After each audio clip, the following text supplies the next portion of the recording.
fármacos. Estos son los integrantes del equipo. Este es el índice que vamos a hablar sobre las definiciones, importancia, tipos de ensayos clínicos, la aprobación por la FDA, base de desarrollo de fármacos y las patologías con los fármacos novedosos, la farmacocinética de dichos fármacos, la dinámica, seguridad, eficacia, conclusiones y aplicamos lo aprendido. Ya, con respecto a la definición, solamente tenemos que tener en cuenta tres principales conceptos para poder entender el desarrollo de fármacos. Sabemos que el fármaco obviamente es el principio activo de un medicamento. Ya, eso es todo. Con respecto al desarrollo de fármacos en sí es el procesamiento de... ¿Fármaco es principio activo solamente? El principio activo que... Acuérdate, el fármaco es principio activo más excipiente. Ah, más excipiente, claro. Ajá. Ya, el desarrollo de fármacos es el procesamiento de determinados fármacos ante determinadas enfermedades, siguiendo ciertas consideraciones y también siguiendo fases. Y el estudio clínico, básicamente el estudio clínico es un estudio que tiene que partir de una intervención experimental para poder tener algún tipo de eficacia o poder analizar la eficacia y seguridad de dicho fármaco, tanto a un largo plazo como a corto plazo. Y las consideraciones para el desarrollo de fármacos son tenemos que analizar bien una patología que vamos a ver a posterior, que son los puntos que dan origen a una enfermedad, los genes que podrían estar defectuosos, proteínas defectuosas, mecanismos fisiológicos y anatómicos normales para poder partir la fisiopato y las rutas moleculares. Entonces, nosotros para poder desarrollar nuevos fármacos tenemos que conocer primero la fisiología, ¿cierto? Okay. Luego, recién vamos a la fisiopatología y ahí recién podemos escoger los fármacos que nosotros podamos usar para poder mejorar o curar el estadio del paciente. Ya, con respecto a la importancia, para poder entender la importancia del desarrollo de fármacos tenemos que primero tener unos límites. En este caso, por ejemplo, tenemos que hablar tanto de después de la nueva reglamentación como antes de la nueva reglamentación, que principalmente todo partió en el 2009. Que en el 2009 las autoridades que son regulatorias de los medicamentos tenían la función de analizar la relación riesgo-beneficio de los productos farmacéuticos, teniendo en cuenta tres principios, que era la eficacia, la seguridad y la calidad de dicho producto farmacéutico. Pero ¿por qué decidieron recién iniciar en el año 2009? Porque antes de la nueva reglamentación, que fue antes del 2009, las autoridades que regulan los medicamentos tenían como máximo 7 días para poder aprobar un medicamento, y este requisito siempre tenía que cumplir los requisitos mínimos, que era, por ejemplo, sustento ya sea de eficacia o seguridad, pero lo mínimo, o hasta había algunos casos en el que tanto los estudios clínicos no estaban presentes para la aprobación de dicho fármaco, y eso podría ser algún tipo riesgoso para la presentación de algunas reacciones adversas de dichos medicamentos y no puedan ser analizados correctamente.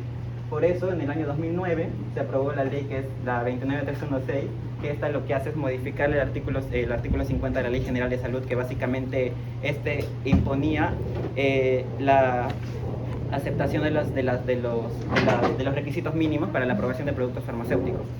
Y ya, entonces, una vez de que se aprobó esta ley, ocurrió lo que es la nueva reglamentación. Que la nueva reglamentación se rige en 3 categorías. Y esas 3 categorías están en base a los principios activos de los productos farmacéuticos. Si, por ejemplo, un producto farmacéutico está en la categoría 1, entonces quiere decir que esos principios activos están tanto en concentración como en nombre de dicho producto farmacéutico en el Petitorio Nacional de Medicamentos Esenciales. Y entonces, si es que están en ese petitorio nacional, entonces básicamente no va a tener la necesidad, si es que está en la misma concentración y en el mismo nombre, obviamente, no va a tener la necesidad de presentar algún sustento sobre eficacia y seguridad. Pero en el caso de que si un ejemplo, si es que está por ejemplo, el paracetamol, que está, creo que es 500 miligramos, 50 miligramos en el petitorio nacional, tanto la misma concentración como el principio activo, no tendría la necesidad de una empresa de presentar algún tipo de sustento de eficacia o seguridad. Pero en el caso de que otra empresa quiera presentar ese mismo producto activo, pero a una diferente concentración, va a tener que presentar un sustento de eficacia y seguridad, pero seguiría siendo de categoría 1 solamente por el hecho de que esté incluido en el Producto Nacional, Petitorio Nacional de Medicamentos Esenciales. Con respecto a la categoría 2, básicamente acá está implicado lo que es países de alta vigilancia y seguridad, que básicamente esos principios activos están aceptados dentro de esos países de alta vigilancia. Por ejemplo, puede ser Estados Unidos, Reino Unido, Japón. Si es que en esos países están aceptados esos principios activos, entonces son de categoría 2. Pero estos no quieren decir que estén aprobados al 100%, sino que sí o sí van a tener que presentar el sustento de eficacia y seguridad, pero ya serían de categoría 2 debido al simple hecho de que estén aceptados en estos países. Y en categoría 3 principalmente es si es que no están ni en el territorio nacional ni en los países de alta vigilancia. Entonces, para una recategorización de esos productos farmacéuticos, de acá en la categoría 1 son 60 días, en la categoría 3 son 12 meses, y en la categoría 2 es, si mal no recuerdo, creo que es 3 meses. Y ya, eso es con respecto a eso. Presten atención a eso, les puedo preguntar en el examen. ¿Cuándo es un fármaco de categoría 1, de 2 y de 3? Si tienen dudas, pregunten a sus compañeros, se les he explicado muy bien. Ya, con respecto a los tipos de ensayos clínicos, he agarrado los 3 tipos de ensayos clínicos que son más usados obviamente en el ámbito de la medicina.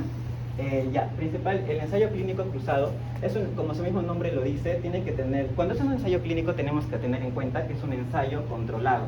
Cuando hablamos de un ensayo controlado, estamos hablando de que tiene un grupo comparativo, un grupo en el que recibe en sí el fármaco propiamente dicho y otro en el que recibe un placebo. Básicamente este placebo no es en sí, no contiene, por así decirlo, el principio activo, pero sí el paciente no sabría de que está recibiendo tanto el placebo o el medicamento. Eso es completamente aleatorio.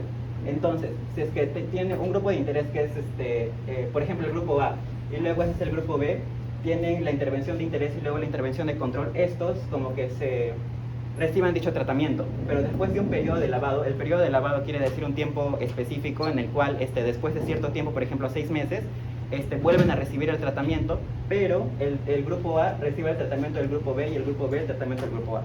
Y ya, eso básicamente es ensayo clínico cruzado. El ensayo clínico en paralelo generalmente es el más usado porque son los artículos que hemos hecho uso en este trabajo, que básicamente la población está dividida en 2 grupos, un grupo de tratamiento y un grupo control. Y a la misma línea de tiempo están estudiados debido a con la intervención de los productos farmacéuticos a analizar, uno con placebo y el otro con el producto farmacéutico propiamente dicho. Y el ensayo clínico factorial, básicamente acá también sería similar, no, acá se cumple lo que es el concepto contrafactual. Cuando hablamos de concepto contrafactual, quiere decir que estamos hablando qué pasaría si este grupo recibiera este tratamiento y qué pasaría si no recibiera este tratamiento. Eso es completamente aleatorio. Por ejemplo, acá agarramos 4 grupos, por así decirlo, o 3 grupos, no sé, y el grupo A recibe el tratamiento del grupo C y junto con el grupo D, o el grupo B recibe el tratamiento con el grupo O y así sucesivamente. Básicamente todos se chocolatean, por así decirlo, en términos coloquiales, y reciben todos los tratamientos sí o sí, sin falta alguna. Eso es según la metodología. Con respecto al número de centros de participantes, hablamos de ensayos clínicos unicéntricos y multicéntricos. Cuando hablamos de ensayos clínicos unicéntricos, estamos hablando de que este ensayo clínico solamente se usó o se limitó a usar solamente una institución. En cambio, el ensayo clínico multicéntrico puede hablar de más instituciones, más de 2 instituciones, o hasta puede hablar de países. Y según sus objetivos, son divididos entre fases que van a ser explicadas más adelante. Bueno, a continuación vamos a hablar sobre la aprobación de la FDA. Para empezar, ¿qué es la FDA? Proviene de sus siglas en inglés, que es Food and Drugs Administration, que básicamente es una agencia gubernamental estadounidense que se encarga de proteger y promover la salud pública. ¿Qué productos regula la FDA? Abarca una amplia variedad de productos que incluyen alimentos, dispositivos médicos, productos biológicos, cosméticos, entre otros. Pero ¿qué es lo que realmente hace la FDA? La FDA examina, evalúa y aprueba una amplia gama de productos para uso médico, como pueden ser fármacos, dispositivos médicos, alimentos, cosméticos y entre otros productos relacionados a la salud. Asimismo, también la FDA clasifica estos dispositivos en función de su riesgo y del nivel de controles regulatorios que son necesarios para ofrecer una garantía necesaria, razonable, de la seguridad y la eficacia de estos dispositivos. A continuación vamos a ver el proceso que va desde la elaboración de un medicamento hasta la comercialización.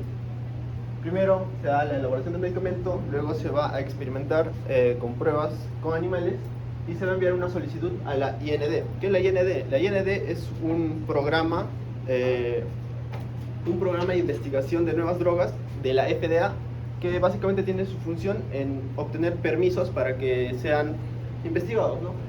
Y luego se va a realizar ensayos clínicos y posteriormente una solicitud para un nuevo medicamento conocido como la NDA, esto una vez ya que el fármaco sea seguro y eficaz. Luego de eso se va a proceder al etiquetado de los medicamentos, posterior a esto una inspección de las instalaciones, a la aprobación de medicamentos y por último a la comercialización. Bueno, en cuanto a las bases de desarrollo de los nuevos fármacos, hay 3 puntos importantes. Uno es el descubrimiento del nuevo fármaco, el desarrollo preclínico y el desarrollo clínico. El descubrimiento de nuevos fármacos se da la selección de la diana, es decir, a qué órgano o tejido va a actuar, la búsqueda inicial, la optimización de la molécula y el perfil farmacológico. En cuanto al desarrollo preclínico, se va a evaluar la toxicidad que tiene el fármaco, se va a analizar la farmacocinética, la farmacodinámica y a una síntesis a mayor escala. En cuanto al desarrollo clínico, va a tener 3 fases. La primera se va a dar una tolerancia a la farmacocinética y se va a evaluar los efectos adversos en voluntarios sanos. Luego en la fase 2 va a haber ensayos pequeños en pacientes para definir la eficacia y la dosis. Y por último en la fase 3 es un ensayo o una investigación en grandes ensayos clínicos controlados a gran escala. Y ya por último en la fase 4 se da la farmacovigilancia. Okay. Repite de nuevo eso porque es muy importante, ¿ya? ¿Cuáles son las fases? ¿Cuáles son las fases?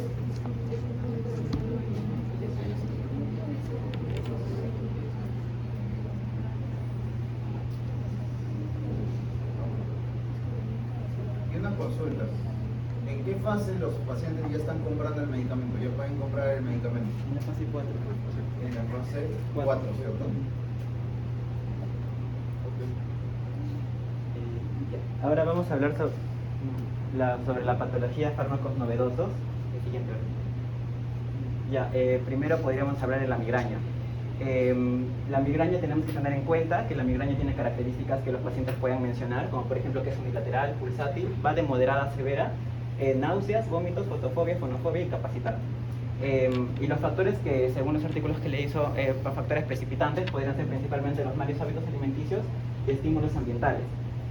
Según estas estadísticas, principalmente son en mujeres entre los 18 hasta los 50 años, principalmente. Pero generalmente en todas las edades siempre son mujeres en lo que es el ataque de migraña. Y ya, ahora los ataques de migraña se dividen en una migraña común, una migraña sin aura y una migraña con aura o migraña clásica. La diferencia principal es que en la migraña sin aura no hay síntomas neurológicos. O sea, en la migraña sin aura básicamente solamente cumple los conceptos que están que mencioné como la migraña propiamente dicha, que es unilateral, pulsátil, de moderada a severa. Y la característica en tiempo es que la migraña sin aura se cumple que tiene cefaleas intensas de 4 a 72 horas, pero eso es en adultos. En niños el tiempo se reduce, que es de 2 horas hasta 72 horas. En cambio, en la migraña con aura, la característica principal es que acá hay síntomas neurológicos, focales transitorios, en el que lo principal es que acá hay escotomas, que son básicamente destellos de luz. También puede haber alteraciones visuales y hormigueo del lado de la cara. O sea, básicamente son síntomas neurológicos. Lo que está haciendo su compañero ahora está dando ejemplos de cómo se ha dado el desarrollo de nuevos fármacos. No es que el tema de hoy día sea migraña, ¿okay? Pero ya que está poniendo ahí los datos de diferentes enfermedades, puede ser que coja algún fármaco y en los que haga énfasis en el mecanismo de acción, sí, pueden venir en el examen, ¿ya? Entonces la migraña, como ustedes se darán cuenta, es más que un dolor de cabeza, ¿ya? No es que tú dices, ahorita me duele la cabeza y tengo migraña. Okay, mira todas las características que tiene que tener. Y algo bastante importante es que, ¿cuál es la característica de la migraña? Es una cefalea pulsátil. ¿Eso qué quiere decir? Que la cabeza, sí, vas a sentir como si empieza a latir, como si tienes un corazón en la cabeza, bolín. Si no es cefalea pulsátil, sería raro que sea migraña. Okay, y hay 2 tipos, ¿cuáles son? Sin Con aura. aura y sin aura, ¿cierto? Okay, ¿qué es con aura? El paciente, ¿sí? Normalmente 30, 40, hasta 1 hora antes de tener el dolor de cabeza, va a tener el aura. ¿Y qué es el aura? Puede decir, doctor, yo empiezo a ver lucecitas azules, ¿sí? Y ya sé que me va a venir mi migraña, ¿ok? O empieza a tener eventos sonoros, ¿sí? Pitidos, no, voces no, pitidos, ¿ok? Otros ruidos, ¿ok? Que ya le avisan al paciente que va a tener migraña, ¿Ok? Dale. Ya, sí. Ahora, con respecto, para poder entender la fisiopato o por qué se agarró un fármaco en específico, tenemos que tener las bases fisiológicas y anatómicas, principalmente involucrados en la migraña. Y bueno, y también un poco para el fármaco. Tenemos que recordar el receptor acoplado a proteína G, GS principalmente, que la proteína G obviamente se Para estimula. este examen sí vamos a aprender lo de las GS, ¿no? Porque no vuelvan a caer en lo mismo. La proteína GS lo que hace es, gracias a su unidad alfa, lo que hace es, por la GTP pasa a GDP y esa su unidad alfa lo que hace es está fosforilada, se une a la adenilatociclasa, luego esto lo que hace es de ATP a AMP cíclico y luego activa lo que es la proteína quinasa A. Y esto recién activa lo que es los receptores a nivel del núcleo y básicamente, en simples palabras, estaría estimulando. Ahora, con respecto a los núcleos del nervio trigémino, que principalmente en la migraña está muy involucrado, que es el sistema trigémino vascular, para poder entender eso obviamente tenemos que entender sus núcleos. Entonces tenemos que recordar que es obviamente el núcleo del trigémino. El trigémino envía sus axones a lo que es el núcleo. A esta altura está el núcleo espinal, que el núcleo espinal básicamente es la prolongación de la sustancia gris en la parte posterior de la médula espinal. Básicamente, y luego se va proyectando a nivel de todo el tronco y llega a lo que es a nivel del puente. Y a nivel del puente ya tiene una disposición anatómica, que El puente saca su manito, ¿cierto? Ajá, sí. Y acá está lo que se denomina el núcleo pontino. Los núcleos son 3 sensitivos y 1 motor. Este núcleo espinal es sensitivo, núcleo pontino también es sensitivo, y acá acompañado está el núcleo motor. El núcleo motor también es a nivel del puente. Y luego, más arriba está lo que es el núcleo mesencefálico, el trigémino, que es una prolongación del núcleo pontino. ¿Por qué allá? Y después del núcleo mesencefálico, del trigémino, tenemos que recordar también que está conectado gracias a sus redes neuronales con el tálamo. Y el tálamo está involucrado en lo que es en la migraña debido a que está enviando sus señales neuronales a lo que es principalmente la corteza somatosensorial, y debido a la prolongación de esas conexiones neuronales, depende de lo que es la manifestación clínica del paciente. Puede afectar tanto a la parte visual, la motora, la auditiva, la extraorinal, etc. Y ya, entonces ya hablamos de los núcleos principales involucrados los núcleos del trigémino, y la rama principal del trigémino es el nervio oftálmico. ¿Por qué? Porque, sabemos que hay 3 ramas, ¿no? Nervio oftálmico, maxilar y mandibular. El principal es el nervio oftálmico afectado. Son 3 ramas del trigémino, ¿cierto? Siguen siendo trigéminos. Sí. Ok, tengan mucho cuidado, ¿verdad? Y todo eso que está explicando su compañero, me imagino que les han enseñado Morfo 4, ¿cierto? El origen aparente y el origen real. Todo es Morfo 4, ¿no? Y ya, lo que tenemos que recordar también que el nervio oftálmico lo que hace es inerva sensitivamente a lo que son las meninges, y esta es principalmente sensitiva porque aquí básicamente estaría lo que es se estaría irradiando lo que es el dolor. Y ya básicamente es un recordar anatómicamente y fisiológicamente. Y ya, ahora con respecto a la fisiopato de la migraña, no se sabe por qué se inicia esta migraña, pero básicamente se dice que es por una despolarización cortical que inicia a nivel occipital y luego progresa a nivel anterocortical. Luego, básicamente eso es lo que promueve lo que es la dilatación de las arterias. Pero, básicamente las arterias se dilatan. Sabemos que el nervio oftálmico es el que está inervando a los vasos durales de la meninge. Entonces se está inervando, y una vez de que estas arterias se estén dilatando, envían sus aferencias gracias a las fibras aferentes del nervio trigémino. Tenemos que recordar que el nervio oftálmico tiene las fibras aferentes A delta y C. Las A delta son un poco mielínicas, y las C son muy amilínicas, Entonces básicamente las A delta transmitirían mejor la información neuronal que las C. Pero repite lo que escucho. ¿Las A delta qué son? Poco mielínicas. De hecho son las que son las más mielinizadas, por eso es que transmiten el dolor. Pero mielinizadas para fines prácticos. ¿Ok? Y luego las C son no mielínicas. Y ya luego las A delta están involucradas con lo que es el primer dolor, que está involucrada también con el dolor pulsátil, dolor agudo, y es primer dolor. Y las fibras C son las que están involucradas con el segundo dolor, debido a que son amielínicas. Entonces retardarían en la señalización, en la transmisión del dolor. Bueno, luego las fibras aferentes llegan a lo que es al núcleo del trigémino, debido a que acá hay neuronas semicirculares. Y luego este núcleo del trigémino lo que hace es enviar sus axones a lo que es el núcleo del trigémino. Porque generalmente es el núcleo del trigémino, pero acá sabemos que a lo largo de todo el tronco encefálico están los núcleos del trigémino, como les hice recordar. Entonces, una vez que llega, debido a la vasodilatación de esas arterias durales, Entonces llega y luego sube, va subiendo a lo largo, transmitiéndose la señalización a lo largo de todo el tronco encefálico, y luego llega a lo que es el núcleo mesencéfalo. Y luego, una vez el núcleo mesencefálico, está relacionado principalmente con la sustancia gris veracoeductal, que básicamente está relacionado directamente con el dolor, que luego se vincula con el tálamo debido a sus redes neuronales, y luego como les había dicho, transmite toda la sensación del olor a lo largo de la corteza somatosensorial. Entonces, dependiendo de la zona en la que está afectada, puede ser ya sea la zona motora, la zona somatosensorial, la insular, la parietal, la auditiva, la ectorrinal y la visual. Y y también básicamente eso puede ser bidireccional, o sea que acá también puede llegar pero esto ya es más a nivel periférico, porque lo que es a nivel del núcleo trigeminal, una estimulación periférica puede, por ejemplo, llegar su información neuronal a lo que es el núcleo salivar inferior, y luego el núcleo salivar inferior envía señales aferentes, señales parasimpáticas, al ganglio esfenopalatino. Y luego esto básicamente puede tener también manifestaciones a lo que es a nivel de la glándula lacrimal, o también directamente y estimula lo que es también aumenta lo que es la vasodilatación de los vasos durales de la meninges, y entonces estaría como un circuito empeorando, por así decirlo, lo que es el dolor de la migraña. Entonces, eso es anatómicamente. Entonces, fisiológicamente o fisiopatológicamente, ¿qué es lo que ocurre? A nivel del vaso dural que está presente allí, ¿qué es lo que ocurre? La vasodilatación lo que hace enviar las señales aferentes debido a las fibras A, delta y C. Lo que hacen, llegan al núcleo del trigémino debido a las neuronas pseudobipolares, llegan a la información a la segunda neurona que está en lo que es el núcleo del trigémino, y envía todo el camino, llegando al tálamo, a la somatosensorial corteza. Y luego, pero también puede ser bidireccional, como les había dicho, y llega de nuevo a lo que es el núcleo, y luego aquí se comienza lo que es liberar el principal neurotransmisor, que es el CGRP. El CGRP está principalmente involucrado en la migraña.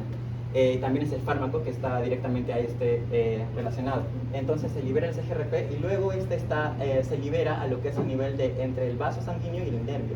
Entonces el CGRP se une a sus receptores del CGRP, ¿para qué? Para vasodilatarlo más y dar la patología de la migraña a nivel de los vasos durales. Entonces esto es un resumen, que básicamente el generador de la migraña, ¿qué es lo que hace? Puede ser con aura o sin aura. Con aura obviamente hay una disminución de lo que es el flujo sanguíneo cerebral, mucha disminución, y acá solamente hay poca disminución del flujo sanguíneo. Y luego, ¿por qué? Porque debido a la dilatación excesiva. Entonces los fármacos o la acción farmacológica está centrada mucho en disminuir esa vasodilatación debido a los péptidos involucrados, que principalmente es el péptido relacionado con el gen de la calcitonina. Entonces, básicamente los péptidos están involucrados con el tálamo, como les dije, el hipotálamo, y el centro que produce lo que es la náusea y el vómito. Todos estos están relacionados ¿con quién? Con el nervio del trigémino. Por eso está involucrado anatómicamente con la fisiopato de la migraña. Como sé que se han perdido hace mucho, yo sí que está muy buena la exposición. Okay. ¿Por qué les dije que una característica bastante importante de la migraña es que es una cefalea pulsátil? Porque tiene, ¿dónde está su origen? Ahí en la parte inferior izquierda, en los vasos sanguíneos, pues. ¿Okay? Esta cefalea se origina en los vasos sanguíneos por vasodilatación, ¿cierto? Por vasodilatación, ¿ok? De ciertas arterias en el cerebro. ¿Okay? Esta vasodilatación, ¿a quién va a estimular? Al nervio trigémino, ¿ok? Y este nervio trigémino va a bajar, ¿sí? Por los núcleos que mencionó su compañero, y ¿hasta dónde van a ir? ¿Quién es la secretaria del cerebro? ¿Quién se encarga de mandar toda la información a donde corresponde? El tálamo, ¿cierto? ¿Okay? Y el tálamo es el que va a estimular a su vez todas esas secciones que está ahí atrás. ¿Okay? Además, y obviamente el trigémino también tiene ramas aferentes, ¿para quién? Para el centro de la náusea y del vómito, pues. ¿Okay? También puede estimular ¿a quién? A las glándulas lacrimales. ¿Y quién es el que genera? ¿Cómo se llama este neurotransmisor que genera toda esta vaina? ¿Cómo es? El CGRP, ¿cierto? ¿Qué el CGRP qué significa? Que está relacionado con la calcitoninina. ¿Ok? ¿De dónde sacó ese para No, el otro. No me acuerdo del artículo, pero sí fue en el artículo. Está en la referencia. Ya, entonces a una forma de resumen, obviamente hay una liberación sí, por neuronal. resumen, todavía les ha puesto su compañero, porque sabe que no le han prestado atención. Entonces, hay una liberación de neurotransmisores a nivel neuronal o endotelial, pero principalmente esto es precedido por la vasodilatación de los vasos durales. Luego esto estimula las terminales periféricas del nervio trigémino vascular, del sistema trigémino vascular. Luego hay una liberación de sustancias, que es el péptido relacionado con el de la calcitonina. Luego eso estimula lo que es la vasodilatación. Y luego hay una transmisión de los núcleos del trigémino y los centros sensitivos superiores, como lo mencioné, y eso provoca el dolor a grandes rasgos. Siguiente. Ahora, hablando farmacológicamente, tenemos que tener en cuenta primero que los fármacos... Antes de que continúes, si yo quiero eliminar la migraña, ¿a dónde tendría que atacar después de todo lo que explicó su compañero? No puedo mandar un fármaco que destruya el vaso sanguíneo, ¿cierto? ¿Ok? ¿Cómo se llama el neurotransmisor? Okay. ¿Puede ser un agonista o un antagonista del CGRP? Su compañero ha explicado lo que hace el CGRP. Un antagonista, ¿cierto? O como tenemos los anticuerpos monoclonales, ¿qué podemos hacer? Anticuerpos monoclonales que destruyan al CGRP, ¿cierto? Ok, dale. Ahora, hablando farmacológicamente, el mecanismo de acción, tenemos que tener en cuenta los anticuerpos monoclonales. Primero, los anticuerpos monoclonales son los primeros que fueron fabricados para lo que es el tratamiento de migraña. Pero esto no sabe, bueno, si es que es periférico o central es la pregunta, pero acá estamos hablando a nivel periférico. ¿Por qué? Porque tenemos que tener en cuenta que los anticuerpos monoclonales tienen un gran tamaño que no pueden atravesar la barrera hematoencefálica. Ese es el principal contra de este uso de anticuerpos monoclonales.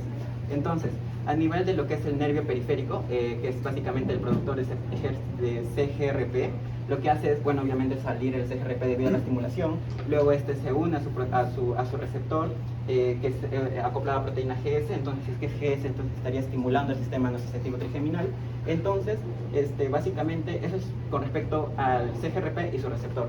Entonces, si es que hablamos farmacológicamente, ¿a quién estaría involucrado? ¿A quién estaría dirigido este fármaco? Entonces, o estaría directamente al CGRP, al receptor de CGRP, o al CGRP propiamente dicho. Que esos son ejemplos de los GEPAN y los anticuerpos monoclonales directamente con el receptor. Por otro lado, también están creados lo que son los triptanos y los ergots, que básicamente estos son fármacos serotoninérgicos que están tanto a nivel del nervio CGRPérgico, que lo que hacen es estimular este receptor, y lo que hace, al ser estimulado este receptor, inhibe la liberación de CGRP, y por ende no habría liberación de CGRP, y entonces tampoco habría vasodilatación de los vasos sanguíneos. Pero también, por otro lado, no solamente inhibe la liberación de CGRP, sino que también estimula lo que es los canales serotoninérgicos a nivel sanguíneo, y se estimula, entonces habría una vasoconstricción. Entonces estaría mejorando, por así decirlo, el tratamiento de migraña. Pero como les había dicho, hay un contra, que es el tamaño del anticuerpo monoclonal, que generalmente es de gran tamaño y por ende no podría atravesar la barrera hematoencefálica. Y ya, entonces eso es a grandes rasgos. Con respecto a eso, que básicamente a nivel del nervio trigémino, las vesículas se liberan lo que es el CGRP, según al receptor de CGRP, y luego a la neurona postsináptica lo que hace es la transmisión, lo que es de la señal del trigémino. Y ya. Bueno, y ya con respecto al diagnóstico e indicaciones, simplemente es la diferencia. Muy complicado. Que recuerden tus compañeros que hay migraña sin aura y con aura, ¿cierto? ¿Ok? La más importante es el tiempo, ¿cierto? La Sí. migraña sin aura, ¿cuánto tiempo es? De 4 a 72 horas. De 4 a 72 horas. Mientras que la migraña con aura tienes 1 hora, 45 minutos para que se presente la migraña, ¿cierto? ¿Ok? Y ya, siguiente. Ya, entonces, si es que nosotros estamos hablando hemos hablado de los anticuerpos monoclonales que tienen un tamaño muy grande, entonces es un contra, ¿verdad? Entonces tenemos que usar algún A fármaco. ustedes sí les enseñé a leer anticuerpos monoclonales, ¿cierto? Sí. ¿Qué sería el galcanezumab?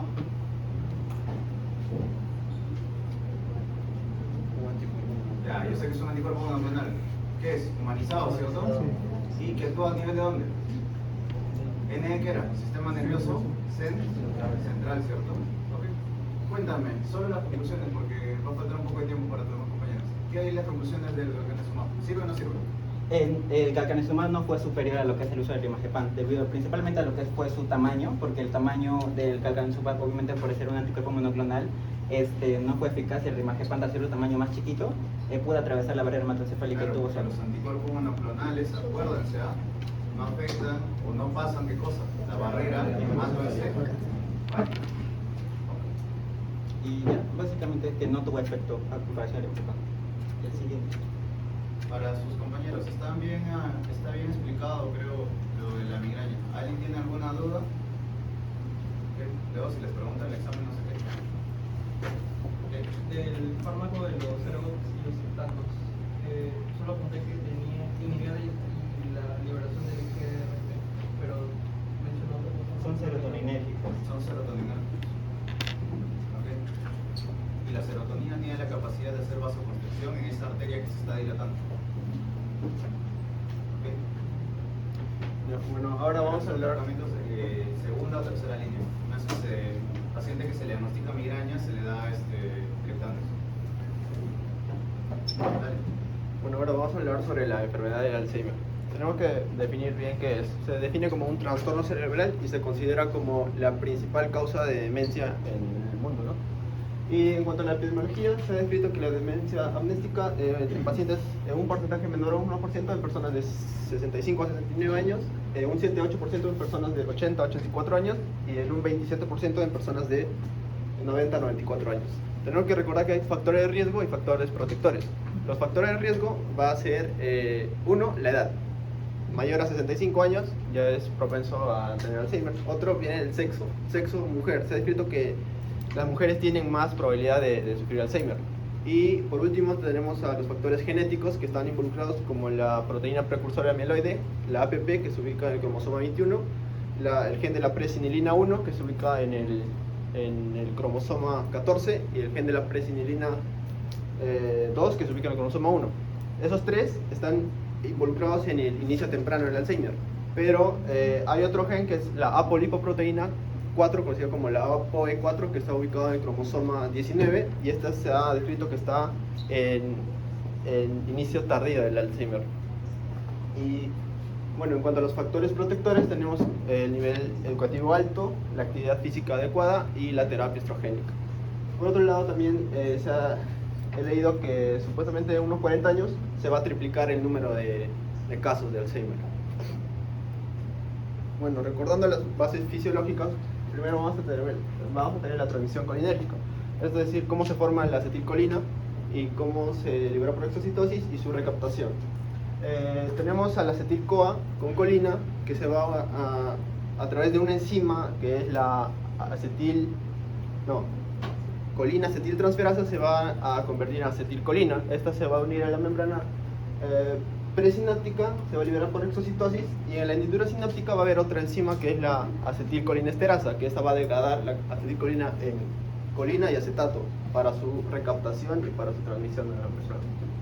En cuanto a la vía no amiloidogénica, eso básicamente vamos a tener una membrana y a la proteína precursora amiloide, en la que van a existir normalmente las alfa secretasas y las beta secretasas, que van a escindir esa proteína. ¿Secretasas o gamas secretasas? Gamma secretasas, que van a escindir. Secretasas están relacionadas más con Y van a escindir la proteína precursora amiloide, y con eso lo voy a explicar más a continuación. Ya, en cuanto a la fisiopatología del Alzheimer, tenemos que recordar que va a haber una mutación en los cromosomas, que ya lo mencioné, el cromosoma 1, el cromosoma 19, el cromosoma 21, y todo eso va a llevar a la formación de placas beta amiloides. La formación de placas beta amiloides, la cual va a llevar a una pérdida de las células nerviosas. Esto también está involucrado por la hiperfosforilación de la proteína tau, que básicamente su función es estabilizar la membrana. Primero vamos a tener dos neuronas que, bueno, vamos a hacer un zoom en la sinapsis básicamente, y vamos a tener la membrana de la neurona, en el que se va a encontrar la proteína precursora amiloide. Como ya dije, van a existir alfa secretasas, gamma secretasas y las beta secretasas, que van a escindir y van a liberar estos cuerpos, estos desechos, a la hendidura sináptica, y algunos se van a liberar al intracelular y al extracelular. Pero normalmente tiene que haber un clearance,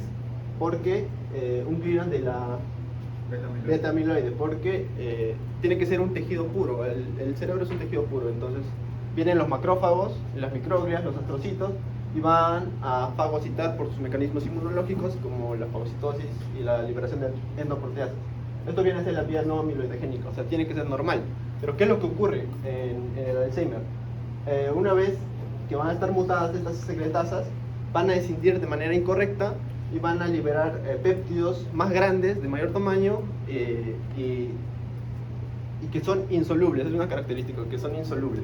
Los macrófagos no van a poder consumir. No van a poder consumir y se van a formar lo que son las placas beta amiloides, que están ubicadas la 40 y la 42 se han escrito más. Y eso nos va a dar una alteración en la toxicidad de la sinapsis, es decir, no se va a poder dar la sinapsis de manera correcta. También la hiperfosforilación de las proteínas tau y la angiopatía del Alzheimer. Esto tiene que ver porque los astrocitos, estas placas beta amiloides se van a unir a los astrocitos y los astrocitos van a llegar a los vasos sanguíneos y ahí van a depositarse estas placas beta amiloides y puede provocar una esclerosis. Porque ustedes se acuerdan de su clase de Morfo 4 que ¿qué hacían los astrocitos? Tenían su pie chupador, ¿cierto? Sí. ¿Y para qué tener el pie chupador? Para nutrir, ¿sí? Y para eliminar y succionar algunas sustancias que sean para nutrir y también sustancias de desarrollo, ¿cierto? Entonces, si es que la proteína tau, perdón, la proteína beta amiloide se empieza a depositar ahí, ¿sí? Va a eliminarse por ahí, pero en algún momento el vaso sanguíneo se va a alterar y se va a taponar. Por eso es que se hace esclerosis. ¿Y por qué es importante toda esta vaina que está acá? Porque ¿qué tiene que ver la acetilcolina en el cerebro? ¿Para qué sirve la acetilcolina en el cerebro? Acuérdense que su cerebro, acá arriba, se comunica con ¿qué? Con acetilcolina. ¿Y con quién más está inmiscuida la acetilcolina? Con los recuerdos. Y es por eso que el paciente con Alzheimer, ¿qué pasa? Se empieza a olvidar de las cosas, ¿cierto? ¿Ok? Eso sumado a que ya independientemente de lo que esté pasando con la sinapsis, mira, hay daño en el vaso sanguíneo. ¿Ok? ¿Sí? Es como si el cerebro envejeciera mucho más rápido. Y es por eso que el paciente primero empieza a olvidarse cosas pequeñas, ¿ok? Luego empieza a desorientarse, pues, ¿sí? No reconoce a sus familiares, no reconoce ni dónde vive, ni lo que está haciendo. ¿Ok? Es más, hay pacientes con Alzheimer que pueden comer hasta 10 veces al día porque se han olvidado que han comido. ¿Ok? Y luego, ¿ya qué pasa? Olvidas lo más importante, pues ya no sabes ni cómo peinarte, ni cómo amarrarte el cabello, inclusive hasta caminar, y se vuelve un paciente totalmente dependiente. ¿Y cuáles son los puntos importantes que tienen que recordar acá, que muy bien mencionó su compañero? Beta amiloide y la alteración, la fosforilación de las proteínas tau, ¿cierto? ¿Y dónde está toda la fisiopatología más importante? Acá está. ¿Sí? La formación de esos ovillos, ¿ok? Que ustedes tradujeron mal en su trabajo de investigación. ¿Qué pusieron? ¿Cómo? Enredos, ¿no? Traducen mal y los ponen por... ¿Ok? Esos ovillos que están ahí, ¿sí? Van a depositarse. Y ahí viene toda la jarana. ¿Ok? Dale. Ya, ahora vamos a hablar un poco más sobre cómo se da la hiperfosforilación de las proteínas tau. Básicamente vamos a ampliar la imagen del citoplasma de la neurona y vamos a encontrar que hay microtúbulos y estas cosas de rojito que van a ser las proteínas tau, que su función viene a ser estabilizar la membrana, como ya lo dije. Y la función de los microtúbulos básicamente permite el transporte retrógrado y anterógrado de las vesículas hacia las dendritas. Entonces van a llegar estas placas beta amiloides y van a dar la activación de las proteínas quinasas, como está la sinasa glicógeno sintetasa 3 y la sinasa dependiente de ciclina 5. Lo que va a hacer eso es, como ya dije, va a activar y eso va a provocar una desorganización de microtúbulos por fosforilación de la proteína tau y se va a dar la formación de los ovillos neurofibrilares, es decir, las proteínas tau se van a desorganizar y se van a agrupar y en una biopsia obviamente el paciente va a estar muerto y se va a ver así histopatológicamente, ¿no? En cuanto al diagnóstico del Alzheimer, se da por neuroimagen y podemos ver un cerebro normal en una fase preclínica, en un deterioro cognitivo leve y ya en un caso de demencia por Alzheimer, ¿no? En cuanto al tratamiento, hay dos tipos de tratamiento para el Alzheimer. O sea, en sí es una enfermedad que ya no tiene cura hasta ahora, pero sí Lo único que es evitar que progrese tan rápido. evitar la progresión, exacto. Entonces hay inhibidores, fármacos que son inhibidores de la colinesterasa y hay otros grupos de fármacos como la memantina, que es un antagonista del receptor de glutamato, el NMDA. ¿Pero por qué?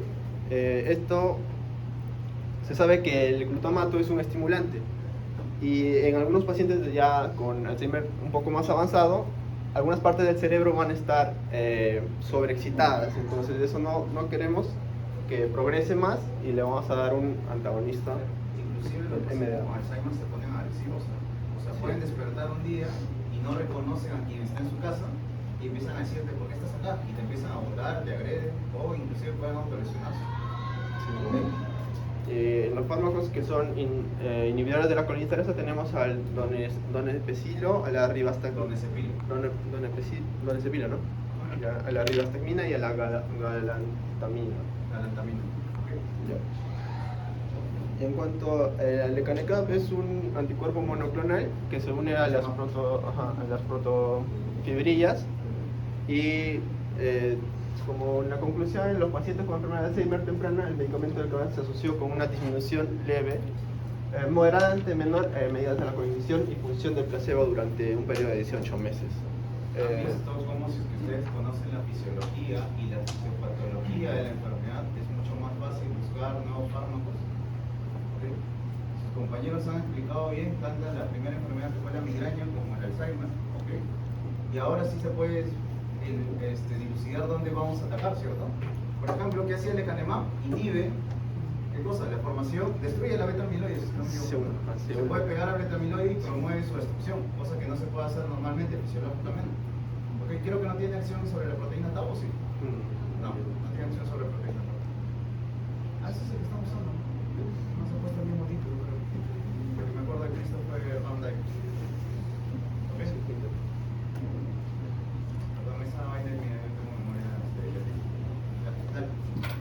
Ahora vamos a empezar con otra patología en la cual recientemente ha cambiado el paradigma en la que está enfocado el tratamiento, que es la psoriasis, la cual se define como una afección cutánea y autoinmune crónica caracterizada por manchas rojas inflamadas de piel cubiertas con escamas plateadas, así como se ve en la imagen. Esta tiene la psoriasis y luego eso se va pelando, ¿cierto? Y suelta como escamas, como si fuese caspa, pero en todo el resto del cuerpo. ¿Y dónde se da la psoriasis principalmente? En los pliegues, ¿cierto? En codos, ¿okay? En las axilas, acá en el cuello. ¿Okay? El paciente parece que está nevando todos los días. Bueno, esta tiene sus variantes, que según su morfología puede ser en placa o en placa, psoriasis butata, eritrodérmica y pustulosa. Respecto a la epidemiología, en Estados Unidos afecta al 2% de la población y hay la edad media de apariciones de 15 a 20 años, con un segundo pico entre los 55 y los 60 años. Los factores de riesgo son principalmente, esta es una enfermedad que tiene bastante carga genética, después también otros desencadenantes como puede ser el estrés, infecciones y ciertos medicamentos. La patogenia de esta enfermedad va a estar principalmente mediada por las células TH17 y IL17 e IL23 como impulsores. Siguiente diapositiva. Bueno, acá está la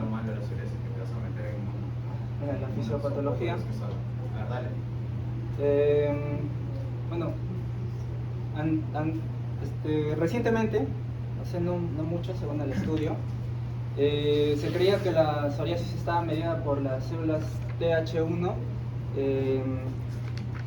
pero en ratones con encefalitis autoinmune se descubrió que también había un subgrupo, se caracterizó un subgrupo de células IL17 e IL23, las cuales se encontraban en las placas eritematosas. Pero ustedes saben que la interleuquina 17, ¿quién la secreta? El TH17. Ajá, TH17. Bueno, lo que principalmente el objetivo de este gráfico es ver todos los complejos que desencadena la producción de IL17 y IL23. Como vemos, las células dendríticas epidérmicas, en esta imagen de aquí, van a secretar el IL17 por medio de la producción de IL23 que va a producir la célula dendrítica epidérmica. Bueno, esta producción de IL17 va a hacer aumentar los receptores de IL17 en los queratinocitos viables, es decir, en los queratinocitos sanos. Esto vendría a ser en la placa presoriásica. Y ya o sea, cuando... lo que es más parecido a lo normal, ¿cierto? Cuando Ajá. está normal, en la presa psoriática. Cuando Ajá. está normal, en la presa psoriática. Sí. Y luego en la psoriasis, ¿qué empieza a pasar? Bueno, ya aquí vemos que hay una mayor producción de células TH17, mayor producción de IL-23 y IL-17 también. Y estos van a reclutar diversas células patogénicas, como pueden ser los neutrófilos polimorfonucleares, macrófagos y diversas citoquinas proinflamatorias. Es decir, esto es una inflamación por retroalimentación. Después, como dijeron, tenemos que conocer bien la fisiopatología para saber dónde poder enfocarnos en el tratamiento. Entonces aquí vemos en el gráfico cómo es que ya se está estudiando actualmente estos dos grupos de fármacos anti-IL-17, que son el secukinumab, el ixekizumab, brodalumab, y también los anti-IL-23, que son estos tres de aquí. Respecto al TNF, el factor humoral, este actúa en sinergia con el IL-17, produciendo igualmente la inflamación en la posterior hiperplasia epidérmica. Entonces también el tratamiento se está enfocando aquí, pero en los pacientes que han sido tratados con anti-TNFs, se ha visto que sus lesiones no han sido tan reducidas como con el tratamiento con anti-IL-23 y el anti-IL-17. Siguiente diapositiva. Bueno, como la primera línea de tratamiento farmacológico para la psoriasis tenemos la fototerapia, que se indica para psoriasis en placa extensa. Después tenemos los retinoides, la ciclosporina, el metotrexato, y también en tratamientos tópicos tenemos los corticoides, los derivados de la vitamina D, el tazaroteno, la antralina y breas también. Estos están indicados en champús, aditivos de baño y para el de uso tópico sobre todo. Sí, No te hagas bola con eso. O sea, tú enfócate en lo tuyo, ¿no? Porque yo sé que esto es bastante complicado. Puedes volver dos diapositivas antes para cerrar la idea. Ok. ¿Cuál es el principal problema en la psoriasis? ¿Cuál sería nuestro objetivo para eliminar? Dos cosas, ¿cierto? La interleuquina 23 y la interleuquina 17. ¿Ok? ¿Y cómo elimino la interleuquina 17? Puedo eliminar también a la TH17, ¿cierto? ¿Ok? Pero ¿por qué normalmente en este tipo de enfermedades no me meto mucho con las células? Porque puedo generar ¿qué cosa? Inmunosupresión. ¿Qué es el tratamiento actual, cierto? ¿Qué haces con el paciente con psoriasis? Lo inmunosuprimen, pues. ¿Qué le das? A ver, cosa, ciclosporina, metotrexato, ¿qué más? Retinoides, ahí está. Y corticoides, ¿cierto? Que ustedes saben que los corticoides a largo plazo, ¿qué hacen? Generan inmunosupresión. Sin embargo, tú puedes tratar la psoriasis, pero el paciente le puede dar una gripe y se muere. ¿Okay? Ese es el problema. ¿Ok? ¿Vuelven? Entonces, de nuevo, ¿ok? Ahora ven por qué es bastante útil lo que les he enseñado sobre anticuerpos monoclonales. ¿Okay? Saben dónde actúa y listo, se acabó. ¿Ok? Entonces tenemos anticuerpos monoclonales, anti-interleuquina 23 y anti-interleuquina 17. ¿Ok? Ya la fisiopatología lo explicaba muy bien su compañero. Y pareció un golazo que hayas evitado toda la parte inmunológica, te centraste en lo más importante nada más. ¿Ok? Porque la vida, cómo se sigue estimulando esto, eso que ves, esas flechitas de ida y vuelta, es toda una jarana aprenderse. ¿Ok? Me imagino que eso les han enseñado en Inmuno. ¿Ya llevan Inmuno? ¿Han llevado Inmuno? ¿Sí? Se deben acordar de eso. Claro, si ustedes en Inmuno no saben diagnosticar leucemias, ¿cómo no van a saber diagnosticar eso? Ok. ¿Y cuál es el fármaco? ¿De qué vas a hablar siguiente? Bueno, del bimekizumab, sí, justamente como usted dice, lo que al paciente se hace es inmunosuprimirlo, así que se ha comparado estos dos fármacos versus el secukinumab y se encontró que el bimekizumab de 16 a 48 semanas es el que mejora las placas psoriásicas, pero teniendo un efecto adverso que justamente es causado por la inmunosupresión que se asoció a candidiasis oral, y de eso trata principalmente este estudio. Ok, pero haciendo un costo-beneficio entre tener placas soviéticas y tener candidiasis oral, creo que es mucho mejor tener solo candidiasis oral, ¿no? Sí, el mismo estudio también recomendaba mayores investigaciones para dilucidar el IL-17, qué más efectos adversos podía hacer, porque sí se encontró bastantes. ¿De qué van a hablar ahí? ¿De qué fármacos? Porque han hablado de 3 enfermedades que tienen fármacos bastante diferentes. ¿Qué han escogido? ¿O han puesto de todos? Yo escogí del Alzheimer a un inhibidor de la colinesterasa, que es el donepezilo, y a un antagonista del receptor del glutamato del NMDA. A 2. ¿Sabes cuál es el detalle? Que acá les vamos a dar demasiada información a nosotros. Sí, van a colapsar. Nos están dejando. ¿Ok? A ver, pon los fármacos. Yo te digo si es que hay alguno que vale la pena hablar porque lo van a ver en otros temas. ¿Verdad? Claro, se aplicó como una pena y les dejen una tormenta porque podríamos hablar 1 hora de cada uno. ¿Ok? ¿Han puesto algo sobre los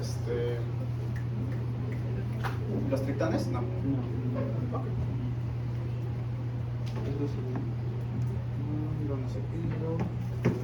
Ok, vamos a hacer algo. A modo de solo por fines académicos, háblame, o sea, todo lo que sepas sobre donepezilo, porque donepezilo es más importante. ¿Ok? O la memantina, cualquiera de los dos, tres. O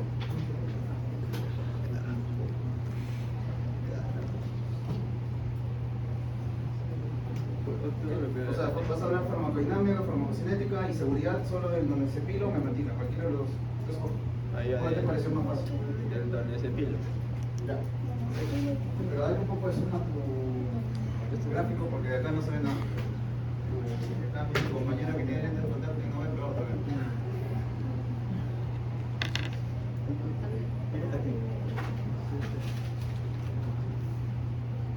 Ya, la memantina se da que vía oral, ¿cierto? ¿Ok?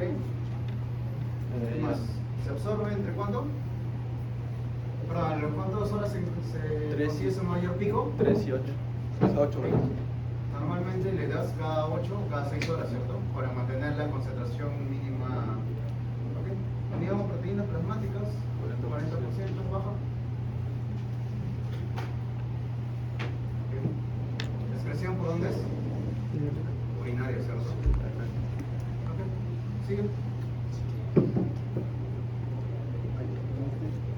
Ojo, que eso lo estoy haciendo por el bien de todos, ¿sabes? Porque si nos ponemos a hablar del anticuerpo monoclonal no vamos a terminar nunca. Lo que sí les pido, por favor, es que recuerden al menos el nombre del anticuerpo monoclonal y para qué se usa y qué es lo que hace. ¿Ok? ¿Estamos? ¿Cuánta memantina?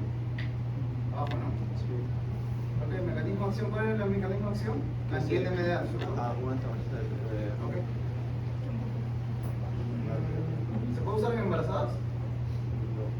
No. No, es contraindicado. Contraindicada en embarazadas. Ok. ¿Y qué RAMs tiene?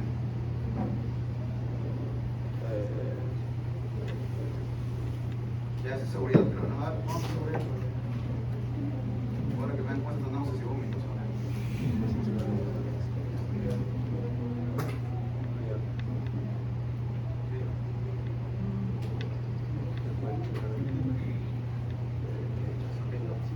Esa HTA que te produce la memantina no es la HTA que ustedes conocen como muy silvestre, ¿ya? ¿Sí?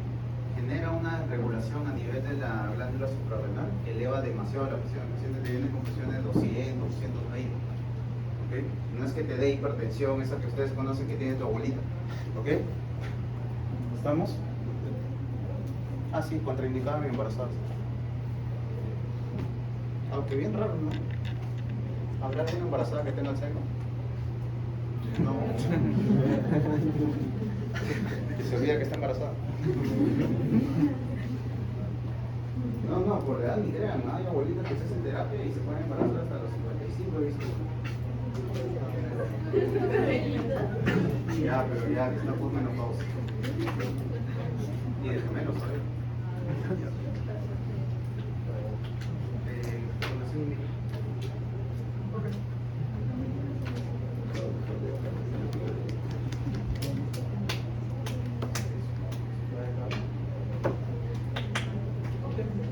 ¿Hay algo más? Ok, a ver, cuéntame, ¿qué conclusiones han llegado ustedes como grupo? Ya, y que básicamente la conclusión general es que el desarrollo de fármacos se basa principalmente en saber tanto los principios fisiológicos como anatómicos para poder entender que, por ejemplo, en los casos principales de las tres enfermedades tenemos que saber la fisiología, tanto en la psoriasis como en la inmunología, en el Alzheimer la fisiología de las proteínas, o en la migraña la etiología del por qué se produce, o si no el péptido principalmente elevado en esta parte. Una vez que sabemos las bases fisiológicas, tenemos que saber también obviamente las bases anatómicas, y entonces ahí recién los estudios experimentales, las intervenciones en las cuales van a hacer la producción de fármacos, van a centrarse tanto en la producción de fármacos centrados o en los receptores de dichos neurotransmisores, o en alterar alguna anatomía de algún, ya sea vaso sanguíneo o rutas moleculares. Ya. Creo que hay un caso clínico. Sí, es que me la rubrica es Fácil. Paciente que tiene placas, rojas, que luego se vuelven blanquecinas, aunque cara es bien raro.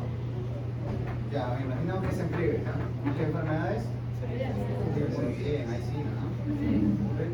¿Y qué tratamiento le van a dar para la psoriasis? Anti-IL-17. Ese, ¿no? ¿Cuál? Bimekizumab.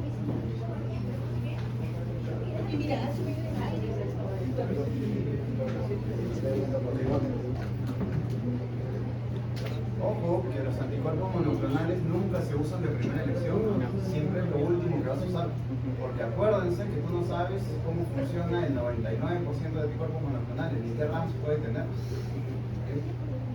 Así que los que están pensando darle lecanemab a su abuelita, piensen dos veces. ¿Qué son 5 veces? 5D. Ah, decía Quintero, no Quintanillo. Ven con el lapicero. Aplausos por sus compañeros.